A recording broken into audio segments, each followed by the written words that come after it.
Very very good morning friends. मैं engineer Dinesh. दोस्तों,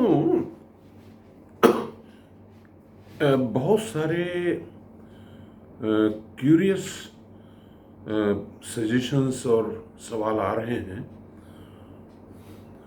people are so curious about my channel.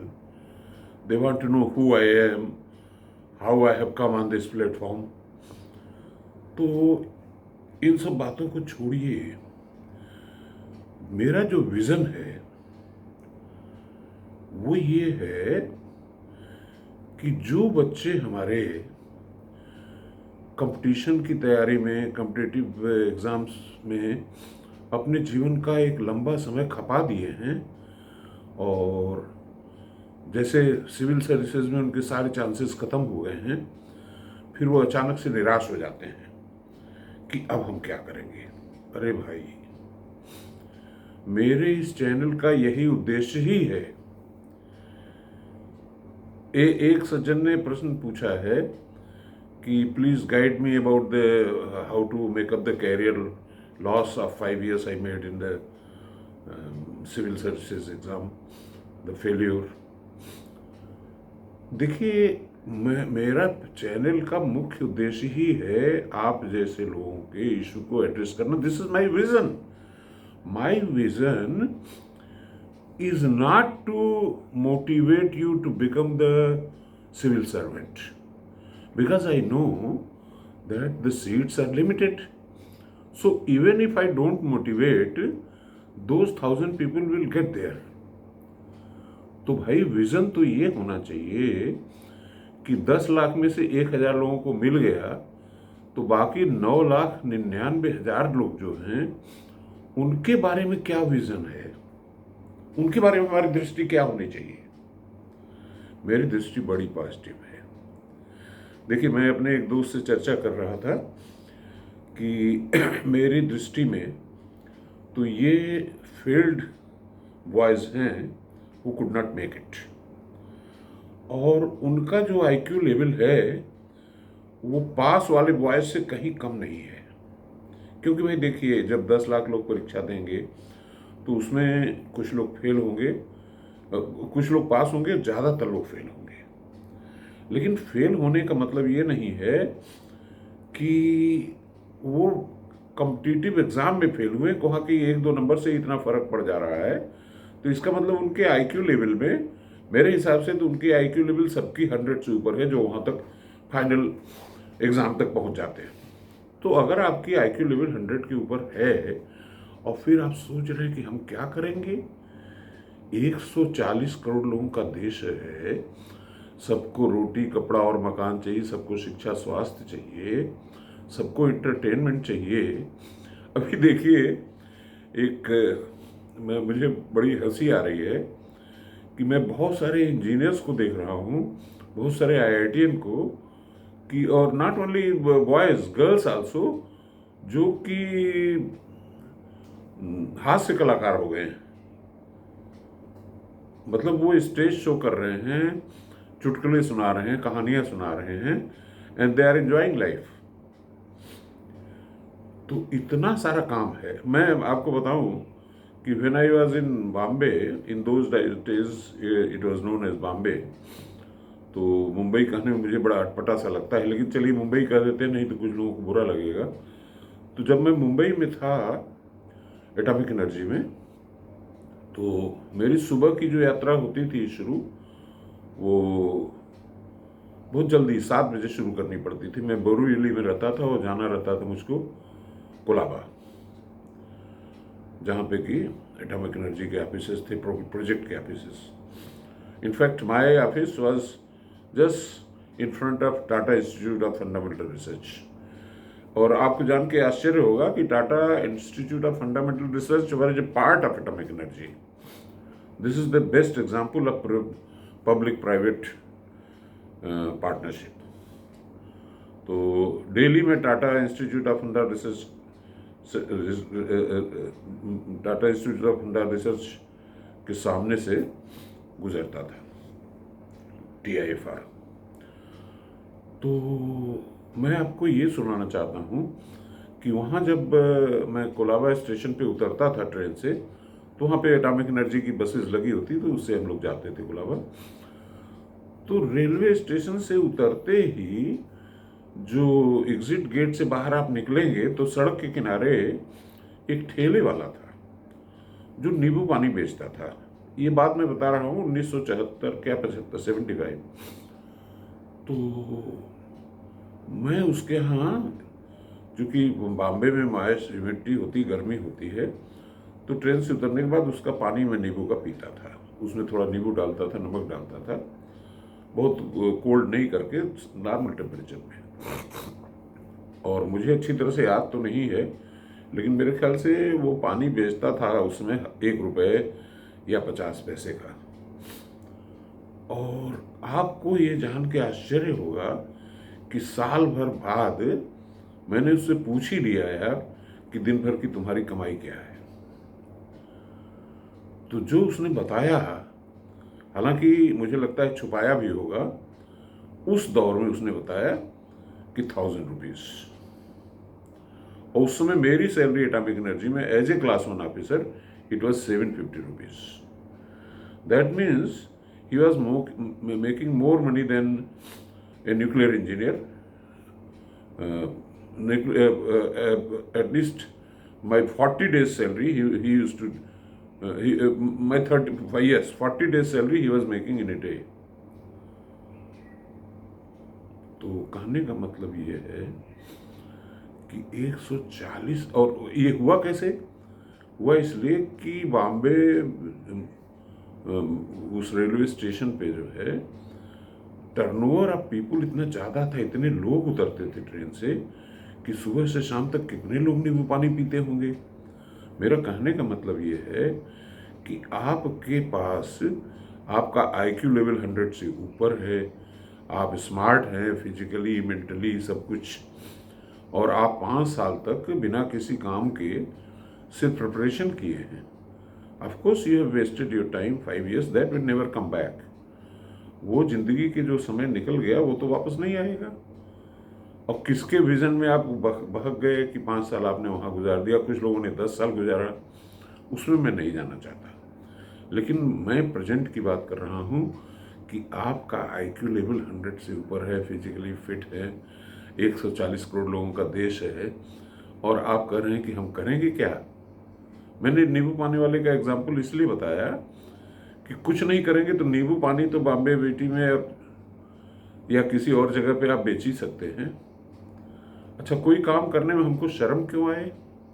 मैं आपको बताऊं कि अमेरिका में एक फैशन है कि जो आदमी जो काम करता है तो महीने या 2 महीने में एक दिन वो भी काम करता है जो सड़क छाप हो, जैसे बूट पॉलिश हुआ, उसमें उनको लाइफ एंजॉय करने को मिलता है। अच्छा, एक और फैशन है कि होटल्स में, जनरली बड़े होटल्स में, एक दिन का डिनर पार्टी ऐसा होता है कि कुछ लोगों को यू हैव जो लोग बड़े इनकम ग्रुप के लोग हैं और वहाँ पे कोई आदमी अपनी कोई चीज़ छुपाता भी नहीं है, तो दे हैव टू, उस डिनर में जाने के लिए उनको you have to purchase a token.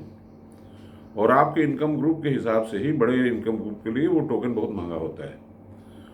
और जो स्ट्रीट बेगर्स हैं यूएस के, उनके लिए टोकन फ्री है।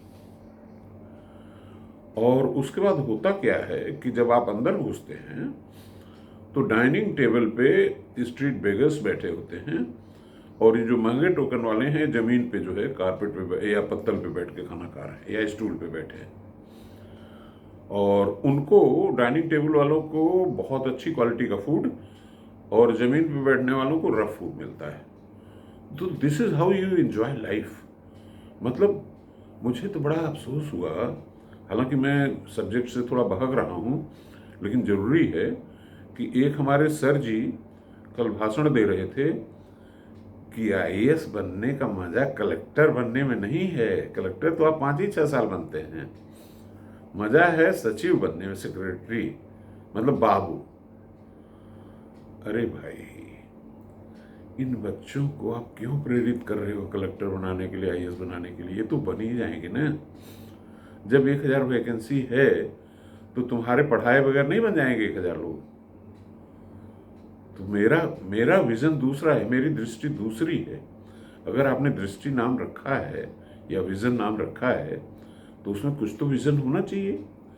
विजन ये है मेरा कि ये 1000 लड़के जो सिलेक्ट हो गए, बाकी 9,99,000 जो बचे वो क्या करेंगे, दैट इज द क्वेश्चन। तो उनके बारे में ही मैं बात कर रहा हूं कि अपॉर्चुनिटीज आर ह्यूज। आप कोई क्षेत्र, हाँ, तो हमारे मित्र हैं तो उनसे मैं इस विषय पर चर्चा कर रहा था कि भाई मेरी दृष्टि में, मेरी विजन में तो ये बच्चे जो छूट गए हैं वो हैं। क्योंकि हर साल 10 साल जो हमारे एस्पिरेंट्स के जो वर्क आवर्स हैं, मान लीजिए एक एस्पिरेंट का साल भर में एक साल खराब हुआ तो उसको मैं वन एस्पिरेंट ईयर बोल सकता हूँ। तो उस तरह से 9,90,000 एस्पिरेंट ईयर हर साल खराब हो रहा है देश का। तो अब ये 9,90,000 एस्पिरेंट्स ये जो खराब कर रहे हैं, मान लीजिए एक आदमी का खराब होता है 5 साल या 5 आदमियों का 1 साल खराब होता है, it is one and the same thing. This is something like man days. तो जो एस्पिरेंट ईयर्स खराब हो रहे हैं तो मैं उनको ये बताने आया हूँ कि वो खराब नहीं हुए हैं। आपने जो बेसिक नॉलेज जो इन कोचिंग क्लासेस में देखिए, मेरा उद्देश्य ये नहीं है कि किसी सिस्टम की आलोचना करना, मेरा उद्देश्य आलोचना से ज़्यादा हल देना है। ठीक है, आपने 5 साल खराब कर लिया, ओके फाइन, गुड एनफ, लेकिन आपने सीखा भी तो है कुछ ना कुछ। मैथ्स सीखी होगी, जनरल नॉलेज सीखा होगा, तमाम सारी चीज़ें, अर्थशास्त्र सीखा होगा। तो अब वो जो ज्ञान, देखिए पहली चीज़ तो ये है कि ये जो थ्योरेटिकल ज्ञान है और प्रैक्टिकल ज्ञान, इसमें बड़ा फर्क है। मैं इसलिए समझा रहा हूँ कि मैंने रुड़की से 1974 में इंजीनियरिंग किया हुआ है और वैरायटी ऑफ सर्विसेज मैंने कर रखी है। एटॉमिक एनर्जी किया, प्राइवेट सेक्टर, शुगर सेक्टर किया, स्टेट सेक्टर किया और 12 साल से एंटरप्रेन्योरशिप पे काम कर रहा हूँ। तो इसलिए एक पूरी वैरायटी मैंने देखी है और मैंने ये महसूस किया है कि वाकई जो आपकी पढ़ाई है और जो आपका काम है उसमें कोई बहुत ज़्यादा कोई रिश्ता है नहीं। हर सिचुएशन लाइफ में एक अलग सिचुएशन होती है जहाँ पे आपकी पढ़ाई लिखाई कोई मतलब नहीं, आपका प्रत्युत्पन्न मतित्व ही काम करता है, प्रेजेंट विट। और मैं आपको ये भी बताता चलूँ कि कुछ साल पहले की बात है, एक कॉन्सेप्ट आया था फिनिशिंग स्कूल्स का। जो हमारे इंजीनियरिंग कॉलेज के बच्चे 4 साल इंजीनियरिंग पढ़ के निकलते हैं तो उनका कॉन्सेप्ट ये था कि इनको 6 महीने का फिनिशिंग स्कूल में ट्रेन किया जाए कि रियल लाइफ सिचुएशन में जब किसी इंडस्ट्री में कहीं पे काम करने जाएंगे तो उसमें जो रियल अनुभव है वो कैसे इनको दिया जाए। That was the basic objective of finishing schools.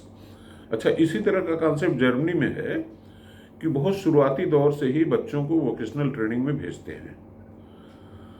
तो vocational training and finishing school is one and the same thing. लेकिन वोकेशनल ट्रेनिंग का फायदा ये है कि आपको किसी इंडस्ट्री में प्रैक्टिकली काम करने का अनुभव हुआ, और ये जो फिनिशिंग स्कूल होंगे फिर ये थ्योरेटिकल हो जाएंगे। इसलिए फिनिशिंग स्कूल का जो प्रारूप होगा वो ऐसा होगा कि उसमें बहुत कुछ practical, you have to work with your own hands, ये पर्पज है। तो मैं ये बेचारे जो एस्पिरेंट्स हैं इनके लिए एक फिनिशिंग स्कूल चाहता हूँ कि 1 महीने का फिनिशिंग स्कूल का एक कोर्स हमारा करें आप, कि अब आपको क्या करना है। अगर आपको एंटरप्रेन्योर बनना है तो कैसे बन जाएं। देखिए, बनना तो आपको एंटरप्रेन्योर ही पड़ेगा, इसलिए कि नौकरियां उतनी हैं नहीं। तो कुछ ना कुछ, या तो धंधा रोजगार करो, बिजनेस करो, एंटरप्रेन्योर बनो। और चूंकि 140 करोड़ लोगों का मुल्क है, इसलिए अपॉर्चुनिटीज की तो कमी है नहीं, अपॉर्चुनिटीज आर ह्यूज। एक दिन मैंने समझाया भी था कि फैक्टोरियल n-1 अपॉर्चुनिटीज हैं, where n is the population. और ये इस पे हमको गर्व करना ही पड़ेगा कि हमारा देश विश्व का नंबर 1 होगा, इसलिए कि हमारे पास जो खेती योग्य भूमि है वो विश्व में सबसे ज़्यादा है, हमारे पास युवा विश्व का सबसे ज़्यादा है। तो जब युवा और ज़मीन दोनों हमारे पास ज़्यादा है, रिसोर्सेज भी ज़्यादा हैं। देखिए, ये जो एक पेंडेमिक आया था उसने सबको ये सिखा दिया कि भाई कुछ भी करो, आप बिना स्कूटर चलाए, बिना हवाई जहाज़ में यात्रा की रह सकते हो, लेकिन बिना भोजन के नहीं रह पाओगे। तो भोजन के लिए क्या चाहिए? खेती। खेती के लिए क्या चाहिए? ज़मीन। ज़मीन और पानी दोनों हमारे पास है। तो जब हमारे पास बेसिक मूलभूत चीज़ें हैं, अच्छा, दूसरी सबसे बड़ी चीज़ भारत की ये है कि हमारा जो टेम्परेचर एडवांटेज है। दोस्तों, एज ए मैकेनिकल इंजीनियर मैं आपको बताऊं कि कुछ चीज़ें ऐसी हैं जो हमारे अर्थशास्त्रियों को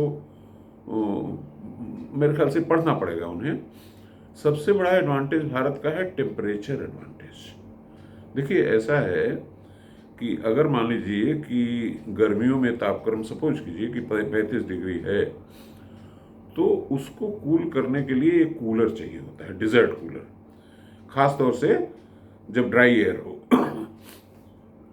तो अगर वेट एयर है तो कूलर काम नहीं करेगा, फिर आपको पंखे से ही काम चलेगा। एसी की भी बात मैं कर सकता हूँ कि एसी से काम चलेगा, मगर एसी को मैं सोलर एसी में कन्वर्ट करना चाहता हूँ। उसका रीज़न ये है कि एसी की जो बिजली और जो सोलर एयर कंडीशनर ऐसे भी मार्केट में आ गए हैं जिनको आप ग्रिड से और सोलर दोनों से चला सकते हैं। उनकी खासियत ये है कि वो डीसी मोटर के कॉन्सेप्ट पे चलते हैं और उनकी efficiency is far far better, और इनफैक्ट उनका जो कंजम्पशन होता है बहुत थोड़ा होता है, 2-3 एम्पियर पे वो चलते हैं। मेरे पास भी एक है इस कमरे में लगा हुआ। तो मेरा कहने का मतलब है, टेम्परेचर एडवांटेज ये है कि देखिए, गर्मी से ठंडक में जाना बहुत आसान है, लेकिन ठंडक से गर्मी में जाने में बिजली बहुत खर्च होती है। आप महसूस करिए कि जाड़े में अगर आप हीटर चलाएंगे अपने कमरे में तो कम से कम 1 किलोवाट का होगा, और गर्मी में पंखा चलाएंगे तो 100 वाट का होगा। 10 गुने का फर्क है। तो भारत के पास एरेबल लैंड ज़्यादा, भारत के पास युवा शक्ति ज़्यादा, भारत के पास टेम्परेचर एडवांटेज, और फिर भी हम भारत महान क्यों नहीं बन रहे हैं? हम सोने की चिड़िया फिर से क्यों नहीं बन पा रहे हैं? इसलिए कि हमारा विजन ये हो गया है, विजन के नाम पे हमारे युवाओं के दिमाग में सिर्फ नौकरी। अरे नौकरी नहीं मिली, अब हम क्या करेंगे? अरे देखो यार, 72 साल का हूँ और मैं अपनी पेंशन वेंशन नहीं लेता हूँ, घर वाली हमारे खर्च करती है, मैं अपना खुद काम करता हूँ, इसी से कमाता हूँ, खाता हूँ, मस्त हूँ। तो जब 72 साल की उम्र में मैं एंटरप्रेन्योर बन सकता हूँ, तो यार तुम लोग 30 साल में क्यों नहीं बन सकते हो?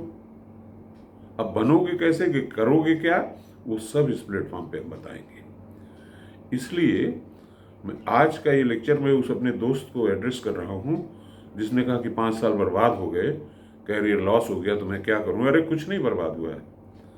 आप इस चैनल को वॉच करिए, आपको विज़न मिलेगा। वहाँ से विज़न तो नहीं मिल पाया, लेकिन यहाँ से विज़न 9,99,000 लोगों को जरूर मिलेगा। Thank you.